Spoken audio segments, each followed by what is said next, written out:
Hemos publicado del editorial Derecho y Justicia, diríamos que el derecho internacional público es un conjunto de normas de tipo internacional de origen convencional o consuetudinario que tienen la función de regular las relaciones internacionales entre los sujetos típicos y atípicos del derecho internacional. Pudiésemos decirlo de otra forma. ¿Cómo lo dirías tú, hija?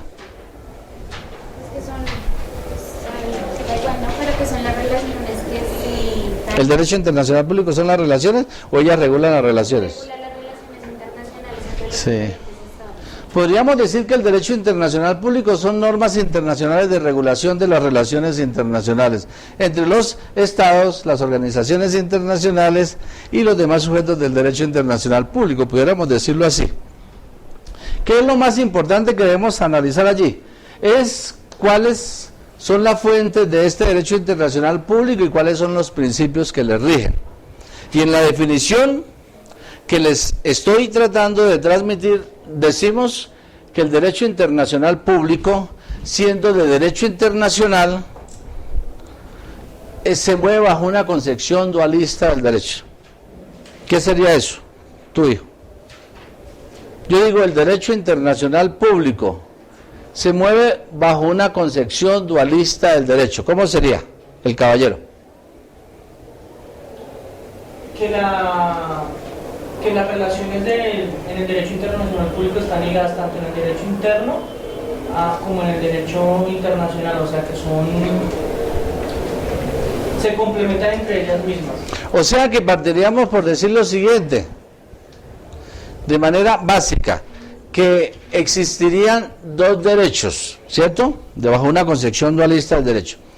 Dos derechos, un derecho internacional como sistema jurídico y un derecho nacional como sistema jurídico. Pero que este derecho internacional se podría relacionar con el derecho nacional a través de algunos asuntos que deban hacer los sujetos de derecho internacional público, ¿de acuerdo? Pero que como son sistemas independientes no se relacionan naturalmente, porque estamos moviéndonos en una concepción dualista. Si nos paramos en una concepción monista del derecho, ¿cómo sería, hija? El derecho internacional y el derecho nacional son una unidad. O sea que no existiría derecho nacional e internacional, sino un solo sistema jurídico. Y entonces podríamos nosotros decir que no miraríamos las fronteras, no miraríamos en qué lugar geográfico está la situación que va a ser regulada, sino miraríamos otros factores, por ejemplo, el tema de dignidad humana. Por ejemplo, la conciencia humanitaria de los pueblos. Y estaríamos hablando bajo una concepción monista, que no es la de esta, ¿sí? Bajo una concepción monista, tal vez de normas de ius cogens, ¿cierto? Ese tema de normas de ius cogens lo vamos a tratar oportunamente cuando miremos los principios del derecho internacional público. Entonces, volviendo al tema, si vamos a hablar, si ya sabemos qué es el derecho internacional público, diciendo que es instrumental, ¿no? Instrumental es porque sirve para algo. ¿Para qué sirve? Las relaciones internacionales y todo lo demás. Bien, debemos saber de dónde provino, porque el origen de las cosas ayuda a interpretarlas. Yo les decía en la definición que su origen es convencional o consuetudinario, principalmente o inicialmente consuetudinario. Y entonces ahí tenemos que detenernos un poquito para entender lo siguiente, jóvenes, las fuentes, para entender que el elemento consuetudinario atañe directamente a aquello que se llama la costumbre internacional. y que la sumatoria de costumbres internacionales forma el derecho internacional de la costumbre, y este a su vez forma normas de orden público internacional que aplican a toda la comunidad internacional sin que sea necesario que estén escritas. ¿Está claro hasta ahí? Bien, entonces ustedes deben preguntarme, ¿y por qué eso? ¿Por qué será que la costumbre internacional hace norma de derecho que, no estando escrita, obligue a toda la comunidad internacional? ¿Cómo será eso? Entonces yo podría decirles lo siguiente: es que la costumbre internacional tiene unas características que son objetivas y una característica subjetiva. ¿Qué será una costumbre? Un comportamiento, ¿cierto? Y si es la costumbre internacional, ¿comportamiento de quiénes? De los estados. De los sujetos de derecho internacional. Por ejemplo, los estados. Pero no cualquier comportamiento. No cualquier comportamiento, requiere de unas objetividades. ¿Cuáles objetividades? Primero, que ese comportamiento, el comportamiento de manera objetiva, sea ¿qué? Repetitivo.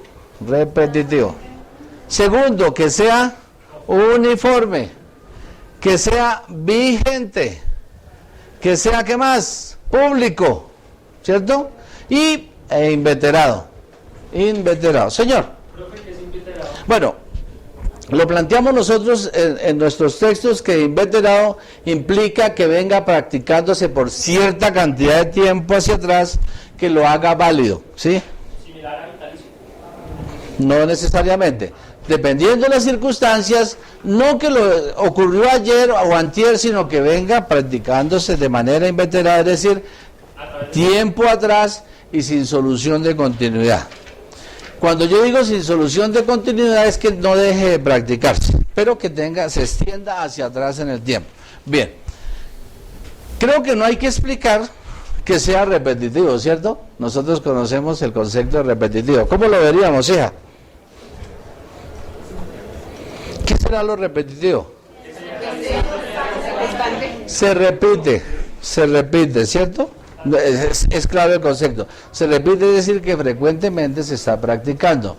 Pero además de eso, que sea uniforme. ¿Qué querrá decir eso? Que cada quien no lo haga como le parece, sino que haya como una especie de consenso en las características del comportamiento. Sí, más o menos que se mueva dentro de unas características que les sean comunes. Porque no es lo mismo un homicidio que un hurto. Pero varios homicidios sí son más o menos similares, es lo que tienen las mismas características. Y un elemento que resulta muy importante, y no sé si les he mencionado, que es el carácter de público del comportamiento. Es importante porque este carácter de público hace una ligación con un elemento subjetivo que se llama la opinio juris sive necessitatis. Opinio juris sive necessitatis.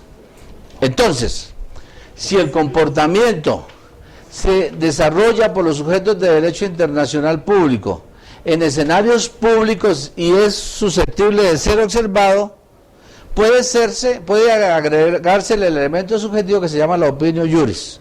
Es decir, subjetivamente los sujetos de derecho internacional público lo aprecian, lo entienden como existente, necesario para regular ¿qué? Las relaciones internacionales, y por lo tanto obliga, condición que no esté escrito. Porque si está escrito, ¿qué ocurre? Ya no será costumbre, sino será fuente de derecho, y él será derecho ¿qué? Positivo, y en el caso que estamos hablando, derecho convencional. Entonces mire usted que podríamos afirmar que el comportamiento denominado costumbre se convierte en norma de derecho, se gradúa como norma de derecho que obliga a través de la opinio juris. Es decir, esa apreciación subjetiva que hacen los sujetos de derecho internacional público al encontrar que el comportamiento existe, ¿sí?, que es necesario, es válido y por lo tanto ¿qué? les obliga, aclarando lo siguiente, que el derecho de la costumbre, conocido como ius consuetudo,